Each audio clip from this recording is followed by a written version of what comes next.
This is the settlement offer, Maya. I advise you to review it carefully before we proceed. The lawyer slid the envelope across the mahogany desk, and Maya's hands trembled as she opened it. Inside were photographs, dozens of them. A wedding, white dress, vows, a kiss beneath cherry blossoms, but the bride wasn't her. The bride was her. And the date stamped in the corner was 3 months before she had married Daniel. "Mrs. Reeves," the lawyer said carefully, "you need to understand something, legally speaking. You were never his wife at all." Maya Chen had always believed in signs. The first time she met Daniel Reeves, it was raining. The kind of rain that comes without warning, sudden and absolute, turning city streets into rivers and forcing strangers to huddle together under awnings and in doorways. She had been 26, clutching her portfolio to her chest, fresh from a disastrous interview at an advertising agency where the creative director had barely glanced at her work before dismissing her with a patronizing smile. Daniel had been standing outside a coffee shop, holding the door open as people rushed in from the downpour. He wasn't seeking shelter himself. He was just standing there, getting soaked, making sure others got inside first.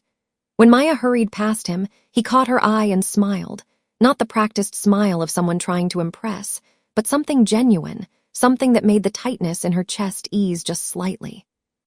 "You look like you could use something warm," he had said, his dark hair plastered to his forehead, water running down his temples. She should have kept walking. She had a rule about talking to strangers, but something about his eyes, gray-blue, like the ocean before a storm, made her stop. That was 10 years ago. Now, standing in the kitchen of their brownstone in Brooklyn, watching the morning light filter through the gauze curtains Daniel had installed himself. He was meticulous about home improvement. Maya tried to remember when the signs had stopped feeling magical and started feeling like warnings she'd chosen to ignore. "Coffee's ready," Daniel called from the dining room, his voice carrying that particular warmth it always held in the mornings. He was a morning person, had been from the start, while Maya had always been someone who needed the world to earn her wakefulness slowly. She poured herself a cup and joined him at the table. He was already dressed for work, navy suit, crisp white shirt, that silver watch she'd given him for their 5th anniversary. Everything about Daniel was crisp, precise, carefully maintained. Even the way he buttered his toast was methodical, spreading it evenly to every corner. "Big day," she asked, sliding into the chair across from him. "Board meeting at 10. Marcus wants to discuss the Fletcher acquisition." Daniel worked in private equity, a job Maya had never fully understood despite his patient attempts to explain it. Something about leveraged buyouts and portfolio optimization. She was a graphic designer, had been freelancing from home for the past 6 years, ever since they decided to try for a baby and wanted more flexibility. The baby that never came. Daniel looked up, caught her staring. "You okay?" She smiled, the automatic smile of a decade-long marriage. "Just thinking." "Dangerous activity before coffee." He grinned, reaching across to squeeze her hand. His palm was warm, familiar. 10 years of hand-holding, and she still couldn't quite believe this man had chosen her. Daniel Reeves, who looked like he'd stepped out of a Ralph Lauren catalog, who ran marathons and spoke 3 languages and somehow never had a hair out of place. And Maya, who still felt like that girl in the rain, clutching her rejected portfolio, waiting for someone to tell her she was good enough. "I was thinking," Daniel said, folding his napkin with geometric precision, "we should plan something for our anniversary. It's coming up fast." 10 years, a decade. The milestone felt both impossibly long and frighteningly short. "What did you have in mind?" "Maybe that trip to Santorini we've always talked about. I could clear my schedule for 2 weeks in September." September was 7 months away. Maya nodded, but something felt hollow about planning trips that far in advance, about penciling romance into calendar apps and setting Google reminders to be spontaneous. When had they become people who scheduled joy? Daniel's phone buzzed. He glanced at it, and Maya saw something flicker across his face, just for a second, so brief she might have imagined it. Tension, or maybe concern. But then it was gone, replaced by his usual composed expression. I should get going. Traffic's going to be hell. He stood, leaned down to kiss her forehead. Love you. Love you too. She listened to his footsteps, always confident, always purposeful, heading toward the front door. The jingle of keys, the soft click of the lock. And then she was alone in the silence of their beautiful brownstone, surrounded by carefully chosen furniture, rare and original artwork, and all the accumulated evidence of a life well lived. So why did it feel like she was sitting in a museum of someone else's happiness? Maya spent the morning working on a branding proposal for a boutique hotel in Connecticut. The work was fine, she was good at it, had built a solid reputation among small businesses who wanted sophisticated design without agency prices. But lately, everything she created felt like an echo of something she'd done before. The same color palettes, the same font pairings, the same safe, palatable aesthetic that clients loved and critics ignored. At 11:30, her phone rang. Unknown number. She almost didn't answer. Telemarketer, probably, or some robocall about her car's extended warranty.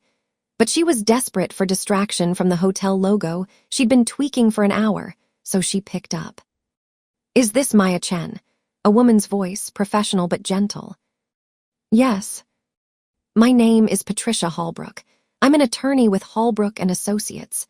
I'm calling regarding a matter that concerns your husband, Daniel Reeves. Maya's stomach dropped.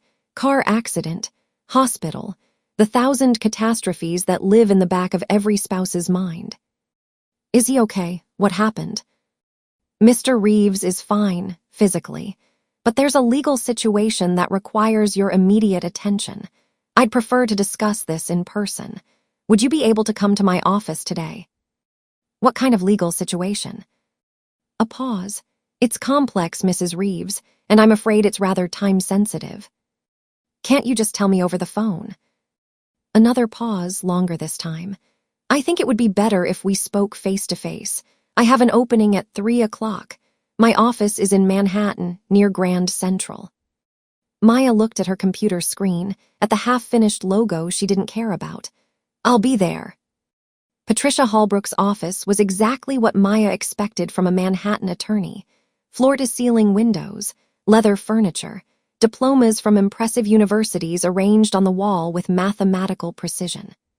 The woman herself was in her 50s, sharp-featured and impeccably dressed, with gray hair cut in a severe bob that somehow looked elegant rather than harsh. She offered Maya coffee, which Maya declined. Her hands were already shaking. Thank you for coming on such short notice, Patricia said, settling behind her desk. She opened a file folder, thick, stuffed with documents. I want to begin by saying that what I'm about to tell you will be shocking. I need you to understand that I've verified everything multiple times. This isn't speculation or hearsay. These are facts. You're scaring me. I don't mean to, but I would be doing you a disservice if I pretended this was anything other than extremely serious. Patricia folded her hands on the desk. Mrs. Reeves, when did you marry Daniel? June 14th, 2015. 10 years this summer. And where did the ceremony take place? City Hall. We had a small thing, just us and 2 friends as witnesses. Daniel wasn't close with his family, and mine are back in California. We wanted something simple. Patricia nodded slowly. Did you ever find it odd that Daniel insisted on City Hall, that he discouraged a larger wedding? Maya felt defensive heat rising in her chest. We both wanted simple. It was romantic, just the 2 of us against the world, you know, and we were saving money for the down payment on the brownstone. I see. Patricia pulled a document from the folder. Mrs. Reeves, I need to ask you something, and I need you to think very carefully before answering. After your City Hall ceremony, did you ever receive your official marriage certificate in the mail? Maya opened her mouth to say yes, of course, but the words stuck in her throat. Had she? She remembered the ceremony, Daniel in a charcoal suit, her in a cream dress from anthropology, the clerk with the bored expression, the kiss that felt both momentous and slightly awkward in that fluorescent-lit government office. Afterward, they'd gone to a tiny Italian restaurant in the West Village and shared tiramisu. But the certificate. Daniel handled all the paperwork, Maya said slowly. He said he'd make sure we got it. And did you? Did you ever see an official document? I assumed it came. I must have seen it. I mean, we filed joint tax returns. We bought property together. We're married. Patricia slid the envelope across the desk, the same one from Maya's nightmares, though she didn't know that yet. Mrs. Reeves, I need you to look at these photographs. Maya's hands trembled as she opened it. The first photo showed a wedding, outdoors, elaborate, the kind of ceremony she'd secretly wanted but told herself she didn't need. Cherry blossoms everywhere, creating a canopy of pink and white. A bride in an exquisite gown, something with lace and a cathedral train. A groom in a tuxedo. The groom was Daniel. The bride was Maya. Except, it wasn't. It couldn't be. Because Maya had never worn that dress, had never stood beneath those cherry trees, had never attended this wedding. But the woman in the photograph had Maya's face, her hair, her smile. I don't understand, Maya whispered. Look at the date stamp. March 2015. 3 months before her City Hall ceremony. This isn't possible. This isn't real. I've never seen this place. I've never worn that dress. I wasn't. Maya's voice cracked. I wasn't at this wedding. Patricia pulled out another document. This is a marriage certificate, registered in the state of California on March 27, 2015. The groom is Daniel Edward Reeves. The bride is listed as Maya Chen. But I didn't. There are 47 photographs from this ceremony, guest lists, catering receipts, a marriage license application with your forged signature, and most importantly, Patricia hesitated. Mrs. Reeves, this woman, whoever she is, has been living as your legal identity for 10 years. The room tilted. Maya gripped the edge of the desk. Your marriage at City Hall, it was never filed. Daniel made sure of that. He went through the ceremony with you, but he never submitted the paperwork to make it legal. Legally speaking, Maya, you've been living with Daniel Reeves for 10 years as nothing. A girlfriend. A domestic partner at best. You have no legal rights to any property, no claim to his assets. If he chose to, he could ask you to leave your home tomorrow, and you'd have no legal recourse. Why? The word came out as barely a whisper. Why would he do this? Patricia's expression softened with something that looked like pity. That's what we need to find out. But Maya, and I need you to really hear this, if someone is using your identity, if there's another marriage registered in your name, this goes beyond a complicated relationship. This is identity fraud. This is potentially criminal. Maya stared at the photographs spread across the desk. The bride who wore her face but wasn't her. The cherry blossoms that looked both real and impossible. Daniel's smile, that same smile he'd given her in the rain 10 years ago, directed at a stranger. Who is she? Maya asked. I was hoping, Patricia said quietly, you could tell me. Maya didn't remember the subway ride home. One moment she was in Patricia's office, staring at photographs of a wedding she'd never attended, and the next she was standing outside her brownstone, key in hand, suddenly terrified to go inside. Her phone buzzed. Daniel, running late. Don't wait up for dinner, order something good. The casualness of it made her nauseous. How many nights had she gotten this exact text? How many times had she eaten alone at their kitchen table, scrolling through her phone, not even bothering to plate the takeout because there was no one to see her eating pad thai straight from the container? She went inside. The house felt different now, like a stage set she was seeing for the first time without the soft filter of trust. Every photograph on the wall, every piece of furniture, every carefully chosen throw pillow, it all felt like evidence in a crime she didn't yet understand. Maya went to the bedroom and pulled out the filing cabinet where they kept important documents. Tax returns, property deeds, insurance policies. She'd never looked closely before, had always let Daniel handle the paperwork because he was better with that stuff, more organized, more patient with bureaucratic forms and fine print. Now she read everything. The brownstone was in Daniel's name only. Their joint bank account, the one she deposited her freelance payments into, was actually just an account Daniel had added her to, not a true joint account. Their investments, their retirement funds, Everything was his, with her as a beneficiary at best, a stranger at worst. 10 years, and she owned nothing. She found their wedding photos, the ones from City Hall, casual snapshots their friends had taken on their phones. Maya in her anthropology dress, Daniel in his charcoal suit. She studied his face in each image, looking for something she'd missed. Guilt, deception, anything. But all she saw was joy, or what looked like joy. Had any of it been real? Her phone rang. Unknown number again, but different from Patricia's call. Hello? Maya Chen, a man's voice, young, nervous. My name is Alex Torres. I'm a private investigator. I was hired to look into Daniel Reeves, and I think we need to talk. Maya's knees went weak. She sat down hard on the edge of the bed. Who hired you? I can't disclose that yet, but I have information about your husband, about things he's been doing, people he's been seeing. I think you're in danger. What kind of danger? The kind where you need to be very careful about what you eat, what you drink, and where you are when you confront him. Can we meet? Somewhere public. Maya should have said no, should have hung up and called police, but the word that came out of her mouth was, yes. They met at a diner in Midtown, the kind of place with red vinyl booths and laminated menus and waitresses who'd seen too much to be surprised by anything. Alex Torres was younger than Maya expected, mid-20s, with dark eyes and nervous hands that kept fidgeting with his coffee cup. I'm going to be honest with you, he said, pulling out a laptop. I've been working this case for 6 months, and it's the strangest thing I've ever investigated. Who hired you? A woman named Sarah Chen. She said she was your sister. Maya felt the blood drain from her face. I don't have a sister. I'm an only child. Alex's expression shifted from nervous to alarmed. But she knew everything about you, your birthday, your mother's maiden name, where you went to college. She said you'd been estranged, but she was worried about you. What did she look like?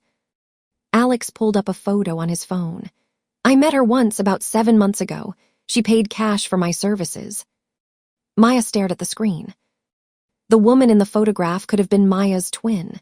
Same hair, same bone structure, same everything, except for something indefinable about the eyes, harder, sharper, like someone who'd lived a different life. That's her, Maya whispered. That's the woman from the wedding photos. What wedding photos? Maya told him everything. Patricia's phone call, the California wedding, the forged signatures, the realization that her marriage had never been legal. With every sentence, Alex's expression grew more grave. Jesus, he said when she finished, this is so much worse than I thought. What did she hire you to investigate? She wanted me to follow Daniel, to document where he went, who he met with, what he did. She said she suspected he was involved in something illegal and she needed proof before going to the authorities. Alex opened his laptop, clicked through folders.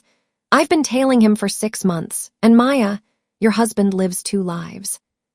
He turned the screen toward her. Photographs, dozens of them. Daniel entering buildings Maya had never heard of. Daniel meeting with people she didn't recognize. Daniel in restaurants, airports, offices, living a complete existence she knew nothing about.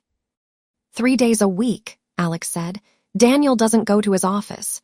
He goes to an apartment in Queens. A woman lives there, Asian, late 20s, pregnant. The world tilted again. Pregnant. 7 months. I've got footage of them together. Maya, I think that woman might be you. I mean, the woman who hired me, the one from the wedding photos. Maya couldn't breathe. Why would she hire you to investigate her own husband? That's what I couldn't figure out, but then I found this. Alex pulled out a printed document. Daniel Reeves has been running a very sophisticated operation. He works in private equity, right?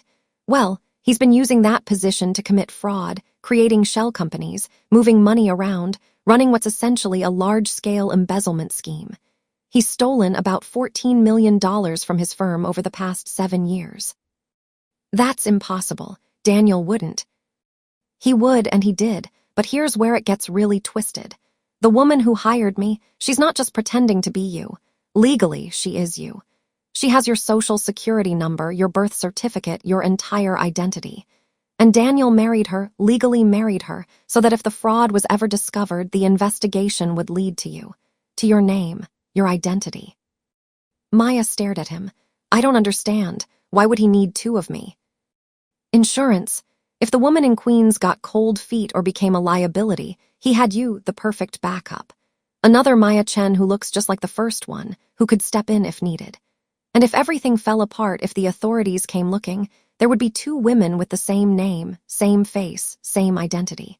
The investigation would get tangled up trying to figure out which Maya Chen was real. It would buy him time to disappear. But why go through with a fake marriage with me? Why keep me around for 10 years? Alex's expression was almost pitying. Camouflage, a stable home life, someone who could vouch for his character, say he's a devoted husband, a good man, and… He hesitated. Maybe he actually cared about you. Maybe you were the one real thing in his house of cards. Maya laughed, a bitter sound that hurt coming out. That's supposed to make me feel better. No, it's supposed to help you understand what you're dealing with. Daniel Reeves is a con artist, a sophisticated one, and Maya, both Mayas, are his marks. I need to see her, Maya said suddenly. The other me, I need to talk to her. That's a really bad idea. I don't care. Where's the apartment? Alex sighed, but he wrote down an address. Please be careful. I don't know what she knows, how much she's complicit in all this. She could be as much a victim as you, or she could be his partner. Either way, she's dangerous. Maya took the paper, folded it into her pocket. What did she look like when you met her? Scared, Alex said quietly. She looked absolutely terrified. The apartment in Queens was in a bland residential building, the kind of place that housed young families and elderly couples and people who worked 3 jobs to make rent. Maya stood outside for 20 minutes, watching the windows on the 4th floor, trying to convince herself to leave. But she couldn't. She needed to see her own face looking back at her. The building had a buzzer system, but the front door was propped open with a piece of cardboard, a resident doing laundry, probably, running back and forth. Maya slipped inside, climbed 4 flights of stairs that smelled like cooking oil and air freshener. Apartment 4C. She knocked before she could change her mind. Footsteps, a pause, someone looking through the peephole, then the rattle of a chain lock and the door opened 6 inches. The woman on the other side was Maya's reflection, but not quite. Same face, different expression.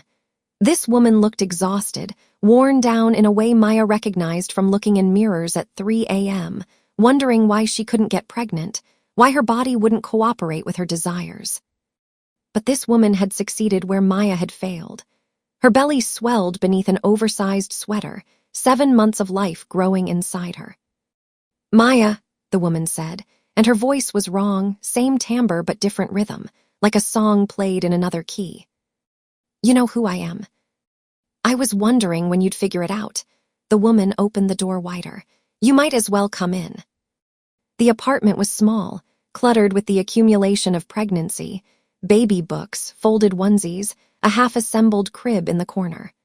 On the coffee table, Maya saw her own face staring back from a driver's license. My name is Vanessa, the woman said, lowering herself carefully onto the couch. Vanessa Park, or at least that's what it used to be. Maya remained standing, too wired to sit. How long have you been stealing my identity? I'm not stealing it. Daniel gave it to me. Vanessa's hand moved protectively to her belly. But I suppose that doesn't make it any less theft. Why? Why do you think? Money, a future, a chance to be someone other than a broke immigrant with a fake green card and no prospects. Vanessa's eyes were hard now, defensive. You were born into citizenship, into safety. You have no idea what it's like to be invisible, to always be afraid. So you became me. Daniel found me 5 years ago. I was working as a waitress in Koreatown. He said he could give me a new life, legal documents, a social security number, a real identity. All I had to do was marry him and keep my mouth shut about his business. And you agreed. Wouldn't you? If you'd spent your whole life being nobody and someone offered to make you real. Maya thought about it. About the girl she'd been at 26, clutching her rejected portfolio, waiting for someone to tell her she was good enough. Would she have said yes to a shortcut, to a man who promised to make everything easier? Maybe she already had. What's his business? Maya asked. What's he really doing with all that money? Vanessa laughed without humor. You really don't know, do you? Your husband, sorry, your fake husband, is one of the best financial criminals in the country. He's been running a long con for almost a decade. The private equity job is real, but it's cover. His actual business is moving money for people who need it to disappear. Drug cartels, corrupt politicians, billionaires hiding assets from divorce lawyers. Daniel takes their dirty money, runs it through his shell companies, and delivers it back clean for a 20% fee. That's not possible. I would have known. I would have seen something. Why would you see it? You were never supposed to be part of the operation. You were the alibi. The pretty wife at home who could swear Daniel was a legitimate businessman, a loving husband. You were the mask he wore when he needed to look normal. Maya felt sick. And you, what were you? I'm the real wife, the one who signs the papers, the one who's legally tied to everything he's done. When it all falls apart, and it will, eventually, I'm the one who'll take the fall. My name is on the documents. My face is on the security footage, me wearing your identity like a costume. So leave, take the baby and run. Vanessa's expression shifted to something like pity. You think I haven't tried? Daniel is very good at keeping people in place. He has insurance on me, photographs, videos, proof that I knowingly participated in identity fraud. If I run, I go to prison. If I stay, maybe I survive long enough to raise this child. You hired a private investigator, Alex Torres. Yes, I was trying to gather enough evidence to make a deal with the FBI, flip on Daniel in exchange for immunity. But then I got pregnant, and Vanessa's eyes filled with tears. I couldn't risk it anymore. I couldn't risk my baby growing up visiting their mother in prison. Maya moved to the window, looked out at the gray Queens skyline. He played us both. Not exactly. He played me. You, Maya. I think he actually loves you. Maya turned. Don't say that. It's true. I've seen him leave here, seen the way he shifts when he goes back to Brooklyn. He becomes different, softer, more real. With me, he's always performing. But with you, I think he gets to be himself, or whatever passes for himself after years of being nobody. That doesn't make any of this okay. I know, but it's still true. Vanessa struggled to her feet. Look, I didn't ask for you to come here. I was hoping you'd never figure it out, that you'd just keep living your nice life in your nice house, and when Daniel eventually got caught or disappeared, you'd mourn and move on. But now you know, and that makes you dangerous. To him, to me, to this baby. What are you saying? I'm saying you need to decide right now what you're going to do. Are you going to the police? The FBI? Because if you are, I need to run. Tonight. I need to take this baby and disappear before Daniel finds out you know. Maya stared at her doppelganger, at the woman who wore her name and face, but lived a completely different nightmare. I don't know what I'm going to do. Then figure it out fast, because Daniel isn't stupid. He'll know something's wrong. He'll know you've been digging. And Maya... Vanessa's voice dropped to something almost tender. He's not the man you think he is. When he's cornered, when he's scared, he's capable of things you can't imagine. Please be careful. You sound like you care what happens to me. We wear the same face, Vanessa said softly. We're tied together whether we want to be or not. If you go down, I go down. If I go down, you come with me. We're mirrors, Maya. We reflect the same man's lies. Maya left the apartment with more questions than answers.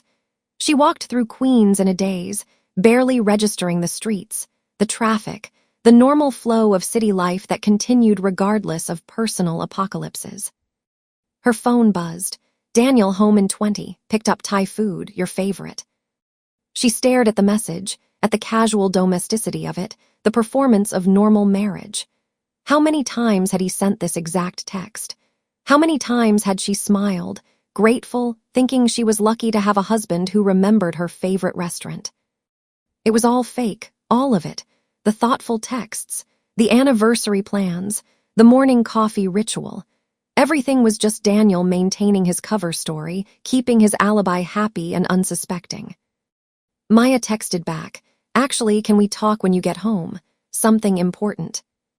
3 dots appeared, disappeared, appeared again. "Everything okay? Just need to talk."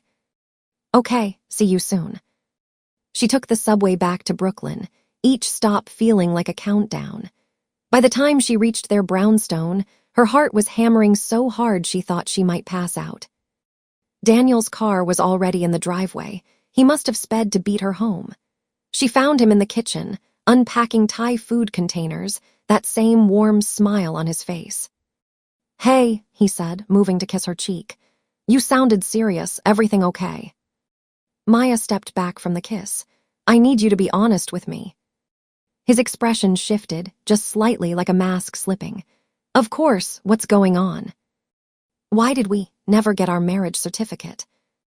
Silence, the kind of silence that screams. "What do you mean?" Daniel said carefully. "After City Hall, we never got the official certificate in the mail. You said you'd handle the paperwork. Did you?" "Maya, where's this coming from? Just answer the question." Daniel set down the container he was holding, his movements deliberate and controlled. "Is someone telling you things? Who have you been talking to?" "Answer the question, Daniel." He looked at her for a long moment, and Maya saw something she'd never seen before in his eyes: calculation. He was weighing options, running through scenarios, deciding which lie to deploy. "I need you to understand," he finally said, "that everything I've done has been to protect you." Maya's breath caught. "Protect me from what?" "From the truth, from being implicated in things that could destroy your life." Daniel moved toward her, and Maya instinctively backed up until she hit the counter. "My work, the real work I do, it's complicated. It requires certain arrangements, legal structures that keep the people I care about safe." "You mean your money laundering operation?" His expression didn't change, but something cold entered his eyes. "Who told you that?" "Does it matter? Is it true?" "It's more complicated than." "Is it true?" Maya's voice cracked. "Have you been using me as cover for a decade while you ran criminal operations? Did you marry another woman, using MY identity, 3 months before you pretended to marry me?" Daniel's jaw tightened. "Vanessa told you." "I figured it out, but yes, I met her.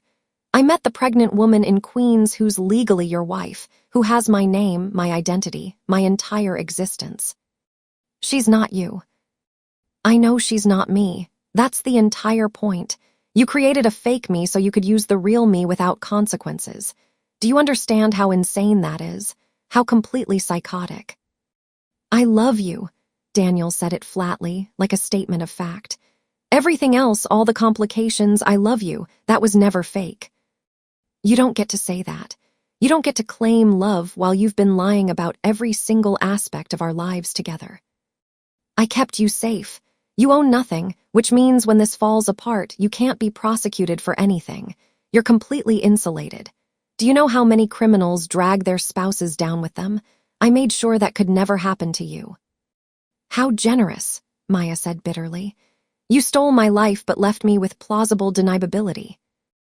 I gave you a life, a beautiful home, financial security, freedom to pursue your work without worrying about money. I gave you everything. Except the truth, except a real marriage, except respect." Maya's vision blurred with tears. "How did you even find her? How did you find someone who looks exactly like me?" Daniel ran a hand through his hair, the first sign of genuine distress she'd seen. "It wasn't planned. I met Vanessa first, actually. 5 years before I met you. I needed someone to marry for legal reasons, to establish certain documents. She needed papers. It was transactional. But then I saw you that day in the rain, and you looked so much like her that it felt like fate, like the universe was giving me a second chance." "A second chance at what?" "At being real, at having something genuine in the middle of all the lies." Daniel's voice dropped. "With Vanessa, everything is business, cold. But with you, Maya, I got to be someone else, someone better. You made me want to be the person you thought I was." "That's not love, Daniel. That's delusion." "Maybe, but it's the closest I've ever come." He took a step toward her. We can fix this. We can work this out. I have money hidden that the FBI will never find. We can disappear, start over somewhere new. We can. No, Maya's voice was steady now. I'm not running away with you. I'm not becoming another one of your arrangements, another person you manipulate and control. Daniel's expression hardened. You don't have a choice. There's always a choice. Not for you, not anymore. He pulled out his phone, showed her the screen. Security footage from inside their home, from cameras she'd never known existed. I have recordings of conversations, Maya. Discussions about my work that you've overheard. Emails you've sent from our shared computer that could be interpreted as conspiracy.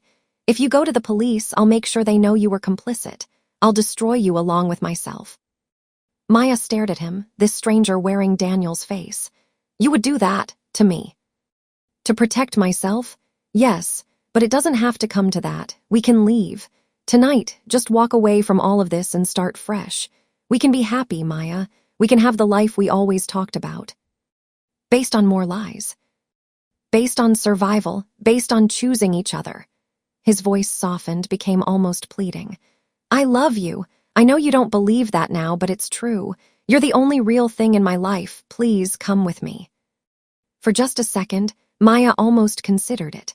Almost let herself fall into the fantasy one more time. Almost convinced herself that love could outweigh betrayal, that she could forgive anything if it meant not being alone. But then she thought of Vanessa, pregnant and terrified.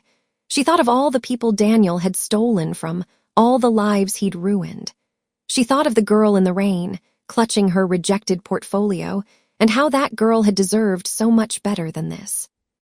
No, Maya said, I'm not going anywhere with you. Daniel's expression went cold. Then you leave me no choice. He moved so fast Maya didn't have time to react. His hand closed around her arm, pulling her toward the basement door. She struggled, screamed, but he was stronger, and she'd spent 10 years trusting him, letting him be strong for both of them. The basement was dark. Daniel shoved her down the stairs, and Maya fell, pain exploding through her shoulder as she hit the concrete floor. The door slammed shut, a lock turned. And Maya was alone in the dark. Maya's phone was still in her pocket. Daniel had moved too fast to search her. Her shoulder screamed with pain, possibly dislocated, but she forced herself to think through the agony. She called 911 first, gave them the address, told them she'd been attacked by her husband, that she had information about federal crimes. Then she called Patricia Holbrook. He locked me in the basement, Maya said, her voice shaking. Daniel, he knows I figured everything out. Are you hurt? My shoulder, I fell. Patricia, he's going to run. He's probably packing right now, getting ready to disappear. The police are coming. Yes, but he's smart. He'll be gone before they arrive. Then we need to make sure he has a reason to stay. Patricia's voice was sharp, tactical. Call Vanessa, warn her, tell her to get out of that apartment immediately. Maya called Vanessa, but it went straight to voicemail. She tried again, and again.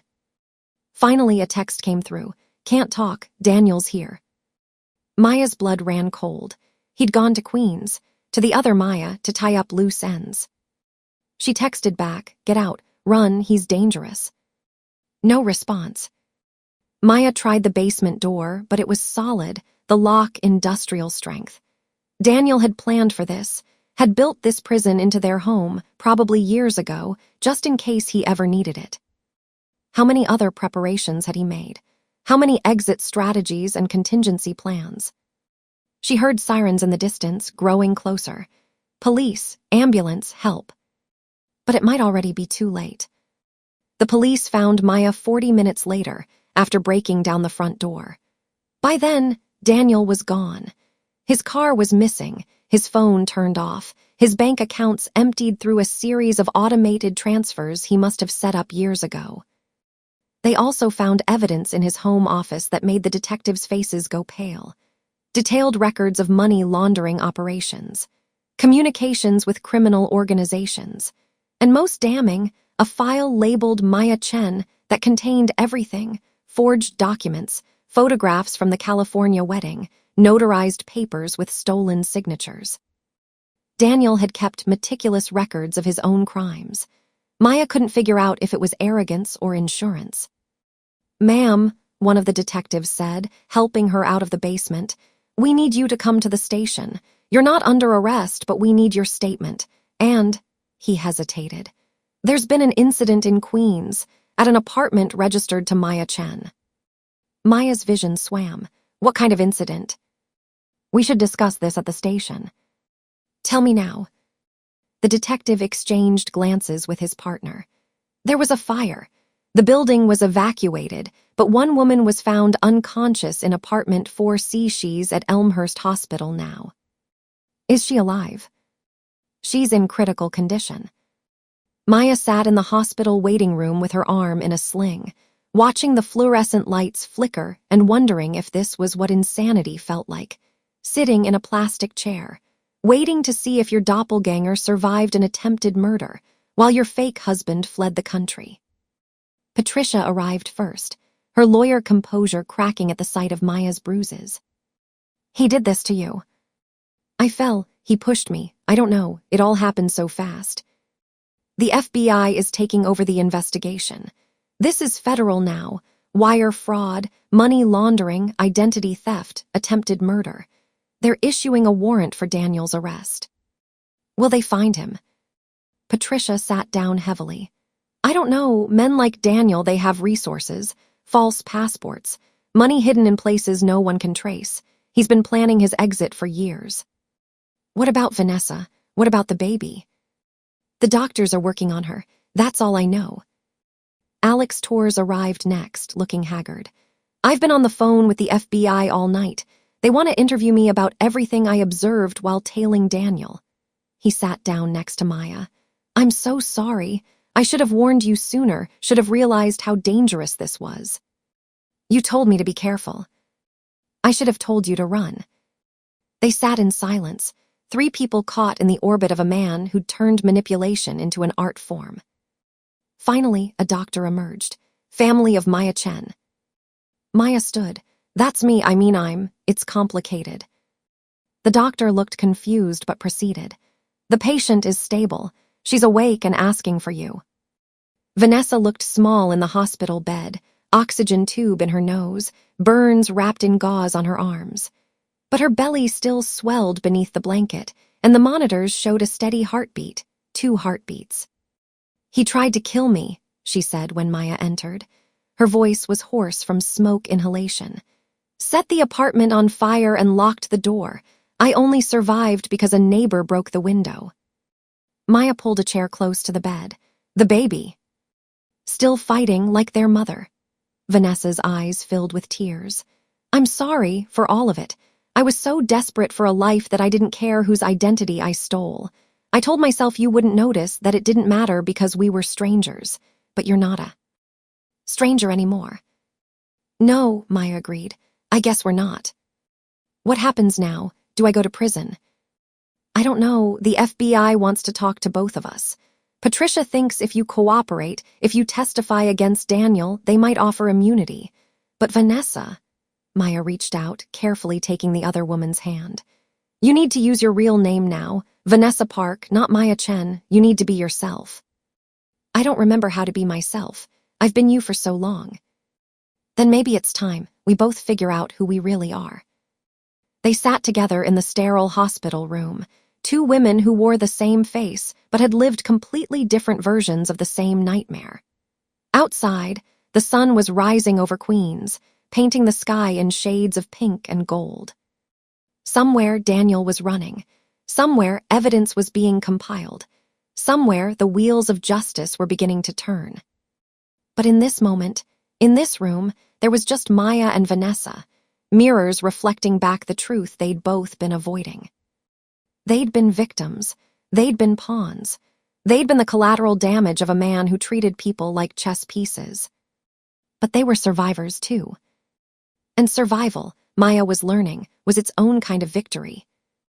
3 months later, Maya stood in the Queen's courthouse, waiting for Vanessa's hearing. The FBI had offered immunity in exchange for testimony, and Vanessa had taken it, had spent weeks in debriefing sessions, spilling every detail of Daniel's operations, every shell company and offshore account and corrupt contact. Daniel himself remained at large. There had been sightings in Thailand, in Argentina, in Morocco, but nothing confirmed. He'd vanished into the global network of people who existed in the margins, who traded identities like currency. Maya had sold the brownstone. Every piece of furniture, every carefully chosen artwork, every reminder of the life she'd thought was hers. She'd taken the money and split it with Vanessa, illegal perhaps, since the property was technically Daniel's, but neither of them cared anymore about technicalities.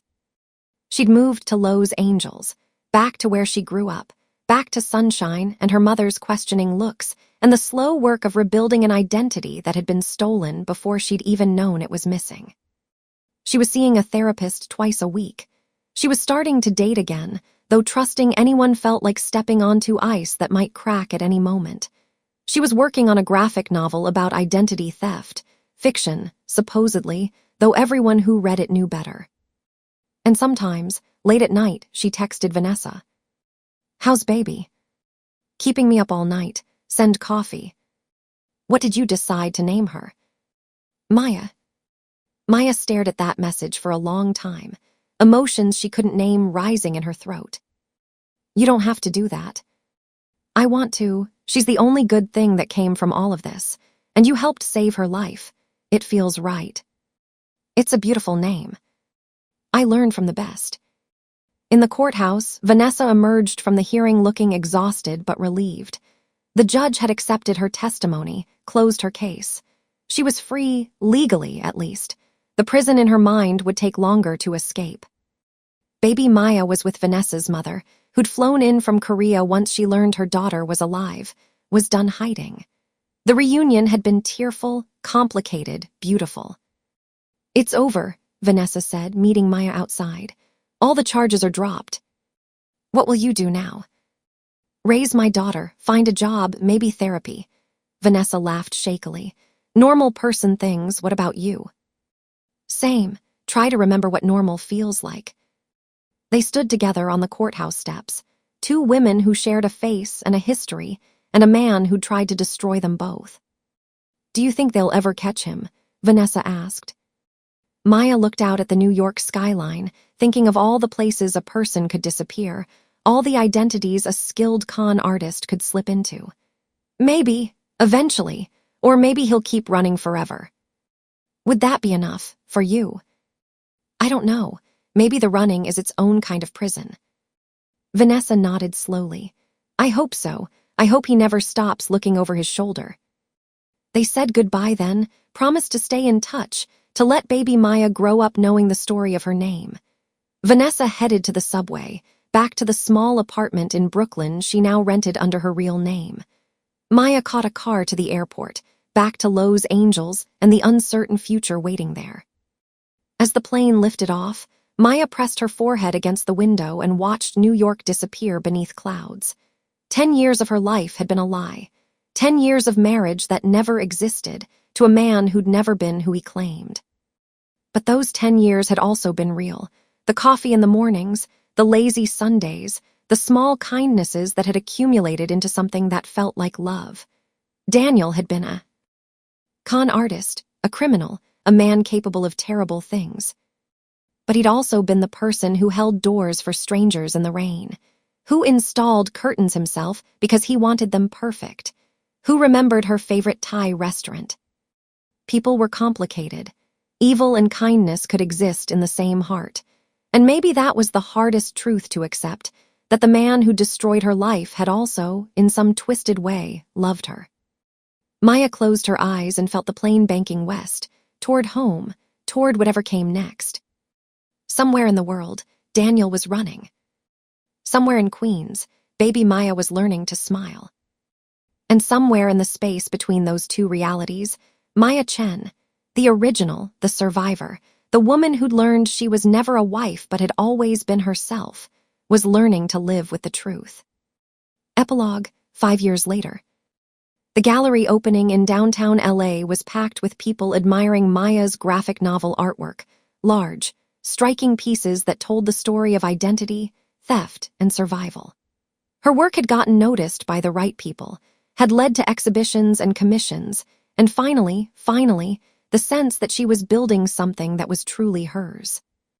Vanessa had sent flowers, white orchids with a card that said simply, "Proud of you." They still texted regularly.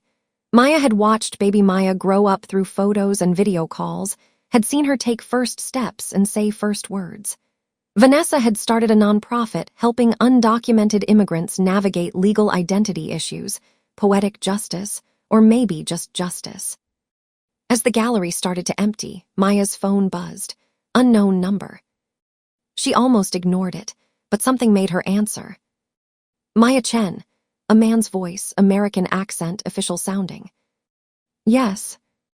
This is Agent Rodriguez with the FBI. I'm calling to inform you that we've apprehended Daniel Reeves. He was arrested in Portugal 2 days ago. He's being extradited to the United States to face charges. Maya gripped the phone, legs suddenly weak. After 5 years. He got sloppy, started moving money again, fell back into old patterns. We were waiting. What happens now? There will be a trial. Both you and Vanessa Park will likely be called as witnesses. But Ms. Chen, I wanted you to hear this from me first. Daniel Reeves wants to see you. He's asked if you'll visit him before the trial. Why would I do that? I can't answer that, but he said to tell you. The agent paused. He said to tell you that he's sorry and that everything he told you in the kitchen that night was true. Maya closed her eyes, remembering. I love you. You're the only real thing in my life. I'll think about it, she said, and ended the call. She didn't know if she'd go. Didn't know if she wanted to see Daniel's face again, wanted to hear whatever story he'd crafted to explain the inexplicable. But maybe closure wasn't about him. Maybe it was about her, about the woman who'd survived, who'd rebuilt, who'd learned that she could be whole without needing someone else to complete her. Maya looked around the gallery at her artwork, at the visual story of her survival. 10 years ago, she'd stood in the rain, waiting for someone to tell her she was good enough. Now she knew. She'd always been enough. Even when she was never his wife, she'd always been herself. And that, finally, was more than enough.